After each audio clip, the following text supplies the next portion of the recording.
Bonjour et bienvenue dans ce nouvel épisode qui sera consacré aux mœurs de la couleuvre des blés. Le serpent des blés est un prédateur accompli qui se nourrit de tout animal à sang chaud dont il peut venir à bout. Que ce soit des souris, des rats, des écureuils, des campagnols, des taupes, des musaraignes, voire même des jeunes lapins. À l'occasion, les jeunes panthérophyes peuvent manger des lézards. Ils s'aventurent dans les arbres, les granges, les greniers et grimpent même sur les murs de briques pour trouver des oiseaux en train de couver ou tout simplement de pondre leurs œufs. Les panthérophyes grimpent en s'aidant de leurs écailles ventrales spécialisées et de leurs puissants muscles costauds. Très coriaces et rigides sur les bords, ces écailles s'agrippent à l'écorce des arbres ou aux arêtes des briques, permettant ainsi à l'animal de s'aventurer loin du sol. Tous les serpents ratiers nord-américains grimpent de cette façon, c'est important de le savoir. Le serpent des blés tue sa proie par constriction. Lorsqu'elle passe à proximité, il se détend et mord l'animal qu'il maintient à l'aide de ses crocs recourbés. Dans les secondes qui suivent, il s'enroule plusieurs fois autour de la proie et commence à serrer.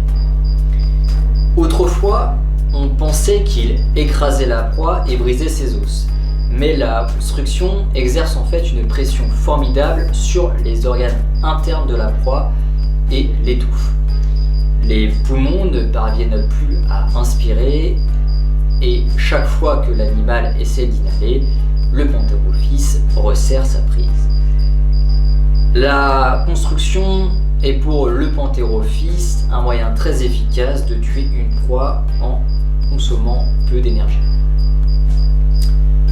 Le panthérophys a un odorat extrêmement développé, un organe sensoriel situé dans le palais, la glande de Jacobson, qui enregistre les particules olfactives qui adhèrent à la langue, toujours en mouvement, et lui permet de détecter les proies ou les congénères qui l'entourent, qui auraient potentiellement laissé une trace de leur présence dans le secteur.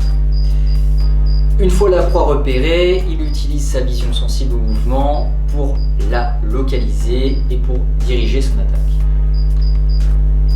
Le serpent des blés est un serpent peu exigeant, qui s'épanouit même entre les mains de l'amateur le plus inexpérimenté. Cela en fait un choix excellent pour le débutant qui souhaiterait s'essayer au serpent pour la première fois. D'un tempérament relativement doux, ils sont souvent utilisés dans les zoos comme animaux de démonstration. C'est l'un des serpents qui se laisse le plus facilement manipuler d'ailleurs. Beaucoup de possesseurs de serpents se plaignent que leurs compagnons ne s'alimentent pas. Le refus de se nourrir en captivité peut devenir sérieux et problématique chez de nombreuses espèces. Mais sachez que c'est rarement le cas chez le panthérophys.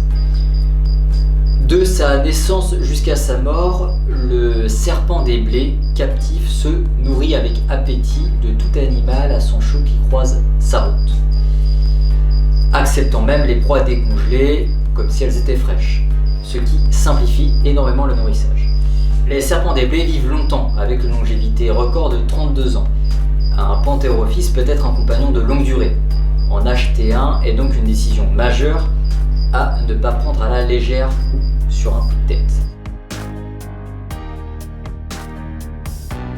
Ces animaux peuvent procurer des années de bonheur à leurs soigneurs, mais ils méritent tout de même dévouement et implication en retour. Bien, ainsi s'achève cette vidéo. J'espère qu'elle vous aura éclairé sur le comportement et les mœurs du serpent des blés. Alors pour celles et ceux qui resteraient sur leur faim, sachez que le contenu de cette vidéo est disponible sur mon site internet. Et pour les personnes qui auraient d'autres questions, vous pouvez évidemment me contacter sur les réseaux sociaux. Les liens sont d'ailleurs en description. Sur ce, portez-vous bien et à bientôt. Try to stay strong and fake a smile until I look away. But I've known you too long, it hurts to